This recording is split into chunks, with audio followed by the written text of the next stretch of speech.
Alright y'all, welcome back to Combat Arms channel. So today we're doing another huge recommendation, mainly from my friends over in the United Kingdom.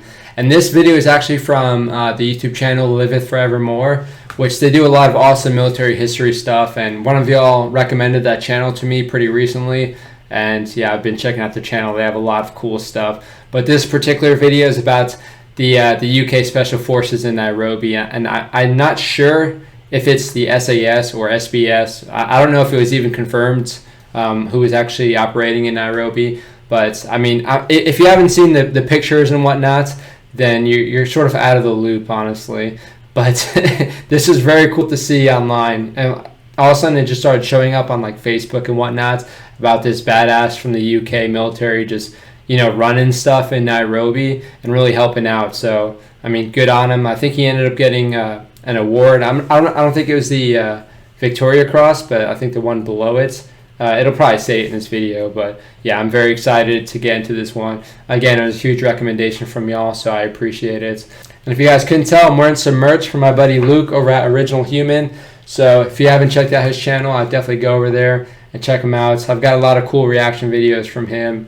And yeah, he's got a lot of cool stuff for you guys to choose from. So I'll put his merch store down in the description, and I'll also put my merch store down in the description. So feel free to look at the stuff. It's a great way to support the channels.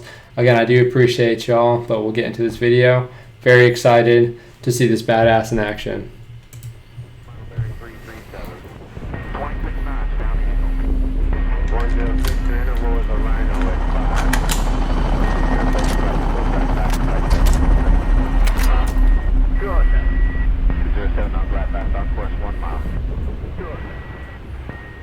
Hey, nothing flashy. I can appreciate that. At 15:28 on the 15th of January 2019, 5 militants affiliated to the Somali-based terror group Al-Shabaab launched a coordinated assault on the 14th Riverside Business Plaza in the Kenyan capital of Nairobi. An attack which was opened by one of them detonating a suicide vest. Deploying from the town of Ruru, Kenyan Special Forces from the 30th Battalion, the Special Operations Regiment, arrived on the scene within 10 minutes and sealed off the area. Nice. Okay, let's take a look at their equipment. So 30th Battalion, so I guess Special Operations. So this is pretty cool. And it's cool to see they have SCAR Heavies or SCAR 17s. That's pretty awesome. And you can see they got some of them have flashlights. They have EOTechs. Okay, yeah, I'm not too familiar with these guys. I haven't gotten any exposure to them really. But yeah, they have some pretty cool equipment, so I can appreciate that. Again, it's always cool to get a little bit of exposure for the people who aren't necessarily in the limelight. So okay, I needed to pause out. Again, I'm like a huge gear and gun guy, so whenever I see stuff, I need to pause it and stare. With them was a British soldier from the United Kingdom Special Forces, who was deployed to Kenya in a training and advisory role for the 30th Battalion. The exact unit he served within the UKSF framework hasn't been established, although it is known to have been either the SAS or the Special Boat Service. Nonetheless, it's understood that when news of the attack reached the Kenyans, he volunteered to go in and assist them in their operation, badass. Having got authorization to do so by the UK High Commissioner in the country. It's also been revealed that a detachment of US Navy SEALs, which were deployed in the city, was put on standby to assist with the situation. However, the US government did not give them the green light to intervene. He's gotta pass this as hate. I don't know if that's like an acronym for something, but hey, okay. He's rocking it. He's got some cool equipment too. Alright, hey. To each his own. Arriving at the plaza at 15:40, the British soldier spoke with members of the Kenyan police and special forces before moving forward into the complex. In jeans and sneakers. Armed with his L119A2 rifle, the operator was seen conducting a reconnaissance of the area, before footage showed him running down a pathway into the centre of the plaza itself. Unfortunately, footage is not available of what he'd done in this area, but not long after he re-emerged carrying a wounded civilian to safety. Bringing him to the main gate, the operator handed the civilian over to members of the press, before returning to the centre of the complex to help evacuate more of the wounded. So it's really cool, like with special forces and whatnots, people just think of them as like, hard hitters and ground pounders, people who just go in and mess up the bad guys. But it's really cool to see this side of special forces. Obviously hostages and people that the general public are going to get involved, and a lot of them will get injured. So it's cool to see him helping out the populace like that. People would think of special forces or just those hard-ass military guys as not really having any like feelings or whatnots, but you can see he has some general concern and caring for these people that got involved in it. So that's pretty cool to see. I'm glad he was helping out with that stuff too. After completing several rescue sorties, the operator was then joined by members of the Kenyan Armed Police, who are now moving forward in strength to the main gate area. After discussing the situation with them, the operator was then seen heading back into the plaza. But like before, footage on what he did at this stage isn't available. But what we do know is that the time was just before 1625. What a which was legend. HL for the Kenyan military operation to retake the 14th Riverside Business Plaza and neutralise the terror threat. The Kenyan plan of attack focused on securing two buildings, with one group tasked with moving down the left to secure the building known as Hanover, whilst another group, including the British operator, moved down the right to clear the building known as Belgravia. Okay. Just after 1625, on the 15th of January, the Kenyan military launched its operation to neutralise the remaining 4 terrorists. On the right flank, the United... Okay, let's take a look at these buildings real quick so we know what they're dealing with. One, they look very nice. I'm kind of impressed. That looks pretty solid. But for clearing and CQB and military operations, that looks like a nightmare. Because you can see just the building itself, it's not even like flat walls. It's got like multiple levels. So like when you're trying to cover down on all the different windows and whatnot, it's just very confusing and hard to look at when everything's at different distances and different levels, and there's that much depth and everything. And again, we're talking about like multiple stories. That's just going to take some time. It's going to take some time to clear all that out, and to be able to do that in a quick manner, because again, you have civilians involved. You're going to want to do it as quick as possible without necessarily showing yourself or showing that you're actually there. But once you start shooting and whatnot, it's got to be quick, because again, they're going to be reacting the same way that you are.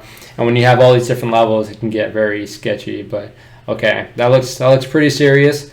But it's good that we had a British Special Forces operator there to help out with all of this. The Kingdom Special Forces operator led the Kenyans into Belgravia's ground floor, a moment that was captured on camera. Nice.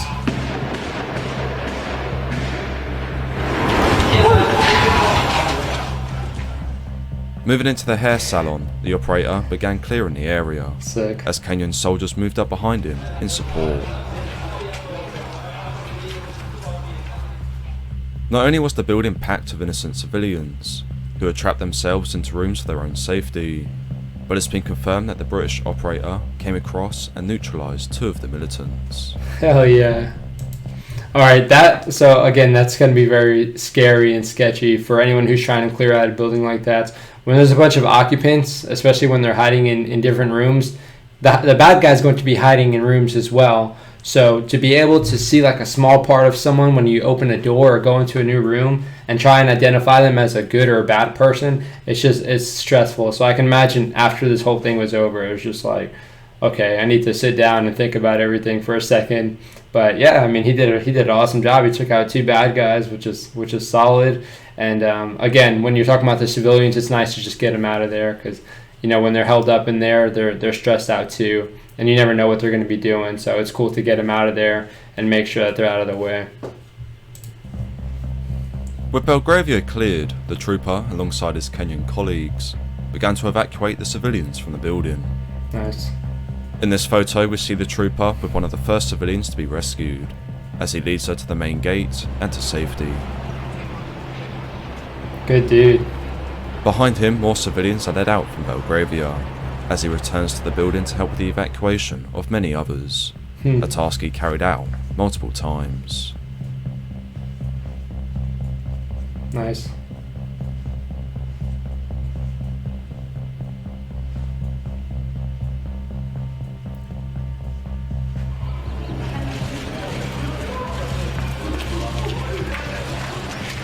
That's a lot of people, dude.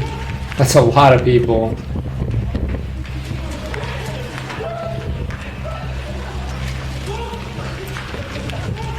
Again, when they're like scared and whatnot, you don't know what they're going to be doing, so it's good to get them out of the way.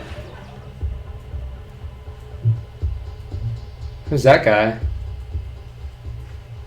With the right flank secured, the soldier then deployed onto the left to assist with the operations in Hanover.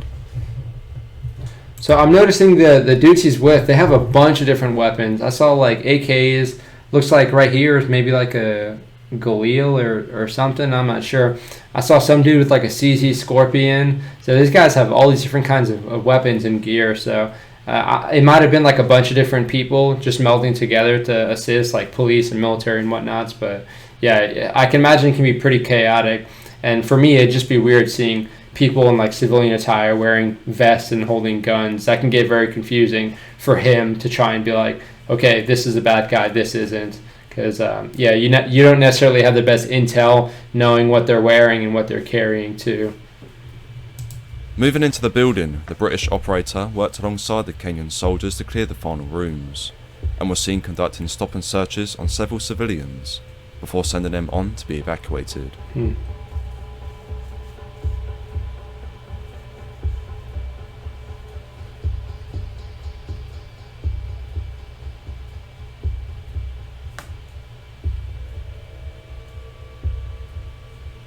Unfortunately, as the day wore on, the members of the press were forced away from the area, which means we do not know what the operator done after helping in securing Hanover. Given that he was at the forefront of the Kenyan military operation, it's almost certain that he continued to provide assistance to the Kenyan Special Forces, who by late evening on the 15th of January had located the final two militants. Isolating them into a single room, the Kenyans launched an assault against the militants at 0300 on the 16th of January, an assault which left both of them dead and two Kenyan soldiers lightly wounded. Okay.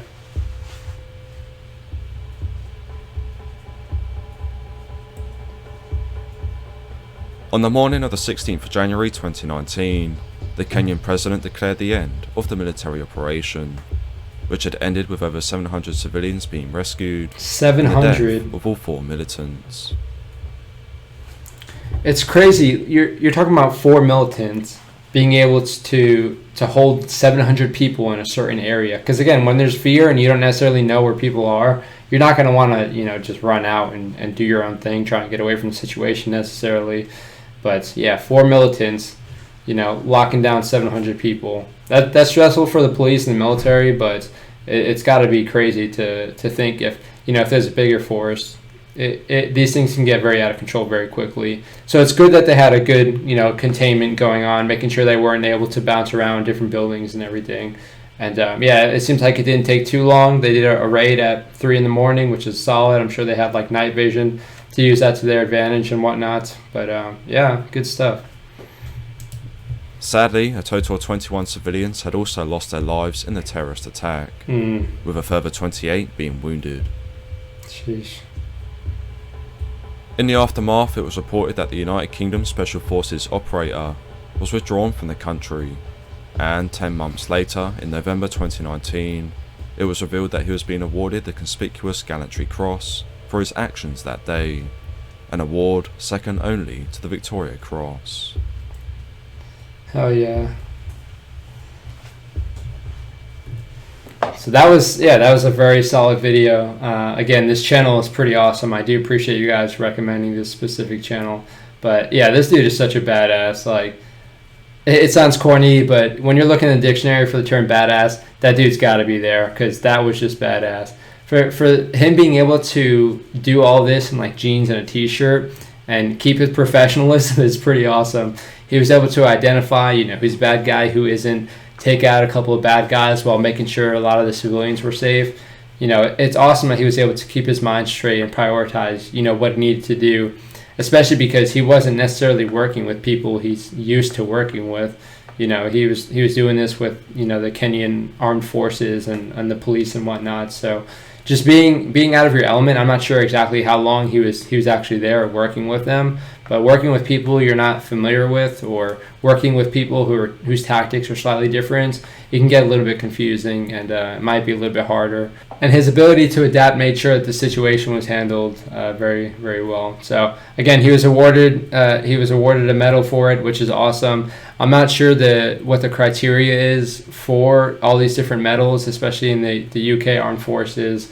I'm not even sure exactly what all the medals are, because I know in the U.S. military, you'll have like the Bronze Star, Silver Star, and then you can get like the Navy Cross in the Marines and Navy, and then you also have the Medal of Honor and everything. So I'm not exactly sure where that actually ranks up, but again, very well deserved. So good on him for actually getting the recognition. And again, he's a meme now. When you're talking about like badasses, you're gonna see his pictures all over Facebook and whatnot of him doing this. So.